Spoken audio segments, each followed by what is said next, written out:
What's up with it? You watching the Big Bomber TV, and yeah, we about to check out this video from the YouTube channel Rap Dynasty, and the title was Jay Prince responds to Youngboy trying to buy Finesse2tymes out his contract. Yeah, man, I'm so full with it, man. It seems like everybody been trying to help Finesse, but no success, man, for real. Yeah, man, Jay Prince Sr. been coming out speaking a little more than usual, man. Me, man, it seems like Junior on punishment or something, man. He ain't been on the internet for a minute, man. Yeah, man, I think Junior been messing up so much until Senior been having to handle business himself, man, for real. As far as the story, I looked it up a little bit, and they say NBA Youngboy did hit up Jay Prince, man, for real. So yeah, man, this video definitely might be more than just a rumor, you know what I mean? But yeah, man, I haven't checked out the video. Don't completely know what they talking about, but let's check it out and see what they talking about. Jay Prince just sent a message to the entire rap game that nobody saw coming. And it hit different because it came at a moment when everybody thought this situation was already dead and buried. Finesse2tymes is sitting inside one of the most ironclad contracts in the independent rap game right now. And the man holding the keys to that cage just made it crystal clear. No amount of money NBA Youngboy is throwing on the table is going to open that door. Not today. Not like this. Behind the loyalty and the brotherhood you see plastered all over social media between Youngboy and Finesse, there is a business war happening behind closed doors that most of y'all haven't been fully briefed on. Jay Prince didn't build Rap-A-Lot Records into a legacy institution by letting artists walk in and out whenever somebody with deep pockets came knocking. And that's exactly what makes this situation so much more layered than what's showing up on your timeline. The real story behind why Finesse2tymes cannot simply pack his bags and roll with Youngboy, what that contract actually locks him into, and what Jay Prince's response really signals about the power dynamics in this industry. We are about to break all of that down with no filter. Yo, what's good, fam?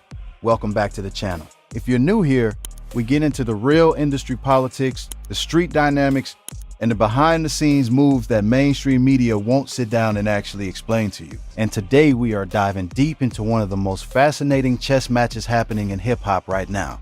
Jay Prince, Finesse2tymes, and NBA Youngboy all tangled up in a situation that is equal parts business, loyalty, and culture. Make sure you stay locked in until the end, because the details on what it would actually take to free Finesse from this deal will genuinely surprise you. Let's get into it. Now, before we get into this wild ride, let me keep it 100 with y'all. There's been a lot of noise circulating on social media about this situation. People speculating, people taking sides, people acting like they know the full picture when they're really only seeing about 10% of what's actually going on. We about to separate the facts from the fiction, the real from the fake, and give you a complete understanding of how we even got here. To understand this situation properly, you have to understand who all three of these men are. Not just as artists or public figures, but as people operating inside a very specific world with very specific codes. Jay Prince is not just a music executive. He is one of the most respected and in certain circles feared figures in the entire history of hip-hop. This is a man who built Rap-A-Lot Records from the ground up in Houston, Texas, at a time when nobody was looking at Houston as a music market. He signed and developed legends. He navigated industry politics that would have crushed ordinary men. And he did all of it while maintaining a street credibility and a personal code that even his rivals have publicly acknowledged. Finesse2tymes is a Memphis rapper who has been building serious momentum. He's raw, he's authentic, and the streets have been rocking with him hard. His music carries that Memphis DNA that connects deeply with a certain demographic. And when NBA Youngboy started showing him love, people understood immediately why the chemistry made sense. Youngboy has always gravitated toward artists who feel real, who feel unpolished in the right way, who carry that energy from the bottom up. But here's where it gets real spicy, because Finesse2tymes didn't arrive at this moment of buzz without some strings attached. Those strings are wrapped up in a deal with Jay Prince that is far more complicated than most people. I ain't gonna lie, man. Jay Prince been making deals forever, man. So he's sharp when it come down to record deals, man. I think he got Finesse with a bad one, man. For real, though, man. Because the contract's so bad, man. Until they don't even owe them no money, man. Yeah, man. They hit that way with a super 360, man. For real. Realize. So, check it. Let's talk about what Finesse2tymes is actually locked into, because this is the foundation of everything else that's happening in this story. Finesse2tymes is signed to a 360 deal. Now, for y'all who might not be immediately familiar with what a 360 deal means in practice, let me break it down. A standard record deal historically meant a label signed an artist, helped them make and distribute music, and took a percentage of record sales. That was the basic exchange. But a 360 deal is a completely different animal. A 360 deal means the label or the management company has a stake in virtually everything the artist generates revenue from. We're talking recorded music, yes, but also touring, merchandise, endorsement deals, acting opportunities, brand partnerships, publishing, all of it. The label essentially positions itself as a financial participant in every single income stream that flows to the artist. Now, in the right situation, with the right team behind you, a 360 deal can actually work in an artist's favor because it theoretically incentivizes the label to invest more aggressively across all areas of your career, rather than just pushing records. But in a situation where an artist wants to leave, where the relationship has broken down, or where another opportunity is pulling them in a different direction, a 360 deal becomes a prison. And that word is not an exaggeration. It is the correct description. The contract that Finesse2tymes is in isn't just a 360 deal in the broad sense. According to what has come to light around this situation, the terms are structured in a way that gives J. Prince and his organization significant control over not just where Finesse makes money, but where he can make music, who he can formally collaborate with on a commercial level, and how any new deal would have to be structured if he were to transition to a different home. That means that even if Youngboy came in with a number that could buy Finesse out, it is not simply a transaction where you write a check and walk away. There are provisions in that deal that will need to be negotiated. Clauses that protect the original party's financial interests long after any buyout takes place, and potentially non-compete elements that would complicate any immediate pivot to a new label structure. The real kicker though, J. Prince is not a man who negotiates from a position of desperation. When you have built the kind of legacy and the kind of financial infrastructure that he has built, you do not need to say yes to any offer that comes to you. You have the luxury of being patient, and patience in a contract dispute is power. Let me break it down for y'all even further. When you sign with somebody of J. Prince's stature, you are not just signing with a label. You are signing with a name, a reputation, a network, and a protection system that operates on levels beyond what a standard music business transaction can capture. That weight has value, and J. Prince is absolutely aware of the value he brings to any artist under his umbrella, which is exactly why he does not feel any urgency to negotiate Finesse2tymes out of an agreement that he views as I ain't gonna lie, man. Even if he let people buy him out of his contract, he gonna put some stipulations on there. He gonna get a percentage for sure, man. Yeah, man, that boy Finesse definitely should have been reading that contract, man. And I think artists that's trying to get in the rap game, man, them better read them contracts, man. fair, and it's something Finesse entered into willingly. But here's where it gets real interesting. Because to fully understand why Youngboy is in a position of trying to buy Finesse out of this contract in the first place, you have to go back and understand the road these two traveled to get to where they are now. And that road has some serious potholes. Youngboy and Finesse2tymes were not always in this brotherhood energy you see them displaying publicly. Real talk, these two had genuine friction between them. The beef between NBA Youngboy and Finesse2tymes surfaced publicly, and it was the kind of energy that in the rap world, given the backgrounds and the affiliations involved, could have escalated into something a lot more serious than words and subliminal tracks. The tension had roots in the layered and complicated dynamics of street politics mixed with rap politics, which if you understand either world even a little bit, you know is one of the most volatile combinations that exists. When you've got two artists who both carry credibility from the streets, who both have people around them who operate with a certain code, and who both have pride that doesn't bend easily, conflict doesn't stay small. It has a gravity to it that pulls everything into it. The specifics of what sparked the initial friction between YB and Finesse got discussed in interviews and in social media posts from people in both camps at the time. There were shots taken. Not necessarily the kind you read about in legal documents, but the kind that come through in energy, in the way certain conversations get cut short, in the way certain streets align and realign. In the Memphis to Louisiana pipeline of rap politics, Finesse and Youngboy's tension was Yeah, I ain't gonna lie, I kind of forgot about that, but yeah, they was kind of snapping on each other, man. And yeah, man, personally, man, if I get into it with somebody, man, I ain't gonna think we all buddy buddy. You know what I'm saying? For real though, man. I don't see how dudes could get into it with each other and act like they trust each other afterwards. You know what I mean? Real enough that people who move in those circles took it seriously.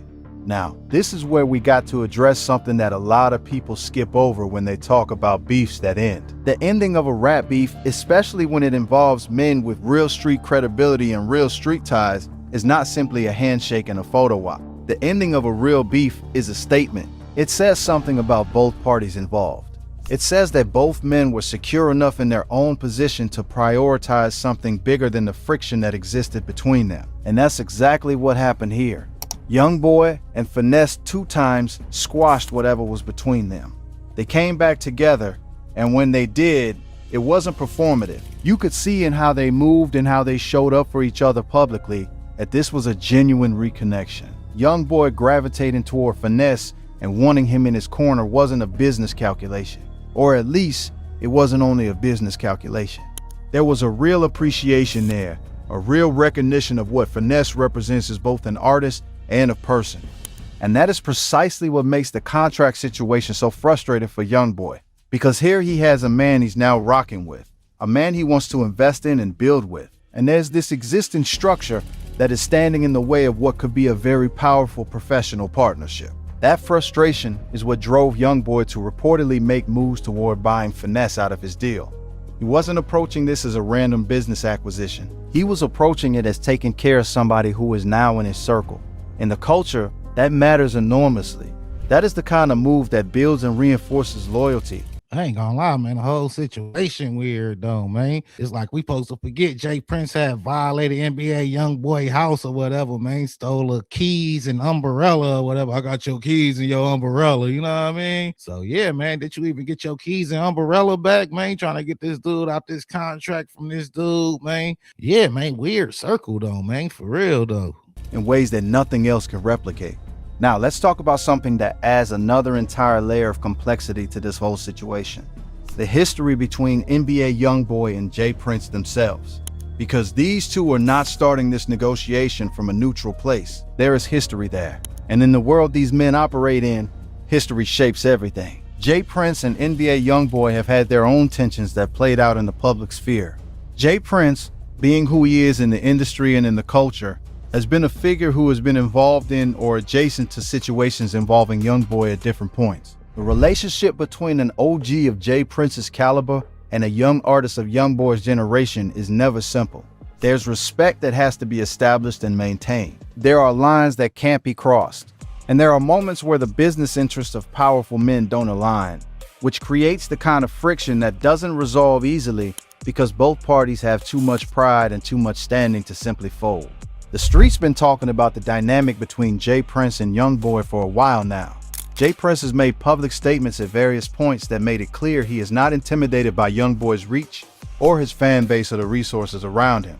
That is just not how Jay Prince operates. He's been in rooms with people whose power and whose danger far exceeded what the music industry typically produces, and he has navigated every single one of those rooms without compromising his position. For Jay Prince, the approach Youngboy has taken to try to buy Finesse out of his contract is something that touches on more than just dollars and cents. In the world Jay Prince comes from and has operated in for decades, the way you approach a negotiation says as much as the offer itself. If you come to a man of Jay Prince's stature and essentially signal that you want to pull someone out of his camp, you better come correct. You better come with respect. You better acknowledge the relationship that already exists and the investment that has already been made. And this is where the public response from Jay Prince gets interesting.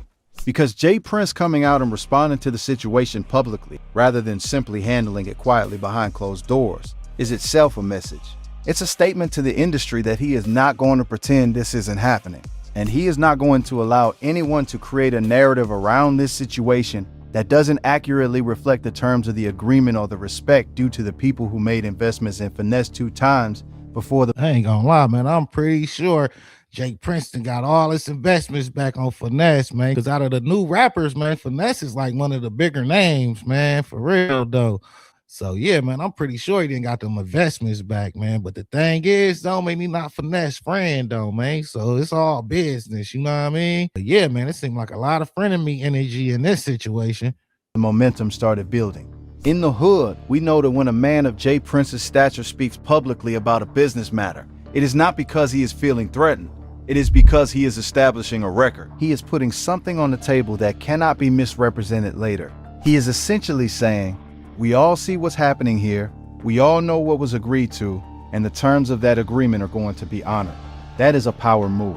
Full stop. The real kicker, though, is what J. Prince's public response tells us about the deeper dynamics at play here beyond just this one situation. Because this isn't only about Finesse2tymes and NBA Youngboy.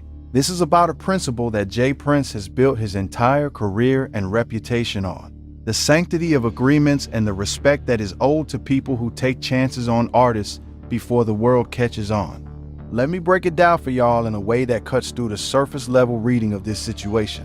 When Finesse2tymes got his deal, he was not at the level of buzz and momentum he's at now. The deal was struck at a time when J. Prince was making a bet on potential. That's how the music business has always worked at its core. Somebody sees something in an artist before the rest of the world does. They invest resources, relationships, and energy into developing that artist.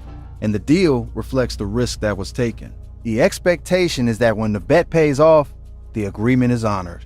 Now, NBA Youngboy comes in after the momentum is built, after the investment has begun to bear fruit, and essentially attempts to redirect that fruit somewhere else. From J. Prince's perspective, that is not just a business dispute. That is a challenge to the entire model of how he operates. And J. Prince responding to that publicly is him drawing the line not just for Youngboy, but for anyone in the industry watching this play out. The message is clear. I am not a man whose investments can be outbid away once they start paying off. For y'all who might not understand the cultural weight of what J. Prince represents in this space, let me give you some context. Rap-A-Lot Records and the infrastructure J. Prince built around it has been a force in hip-hop for decades. He has been involved in situations that tested his resolve in ways that... Yeah, man, I'm gonna leave that right there, man. What I get from him, man, he just been robbing dudes, man. I think I seen something about Yuckmouth coming out and saying he got hit with the 360 deal too at Rap-A-Lot, man. So yeah, man, I think J. Prince just been shady with them deals, man. I think Scarface was even having like some financial issues or something around the time he had the surgery or something. I think he needed like donations or something like that, man. So yeah, man, I'm not sure if J. Prince gave anybody a good contract. Can't even really think about an artist that was on Rap-A-Lot that's like still super rich or something. You know what I mean? I think Drake was like entangled with him, but they probably was just robbing Drake for some protection or something. But yeah, man, I think Finesse is just a lesson, man, for the upcoming rappers, man. Dudes better read them contracts, man. And J. Prince definitely seemed shady, man. Basically, he's saying we robbing him and it ain't nothing y'all can do about it. You know what I'm saying?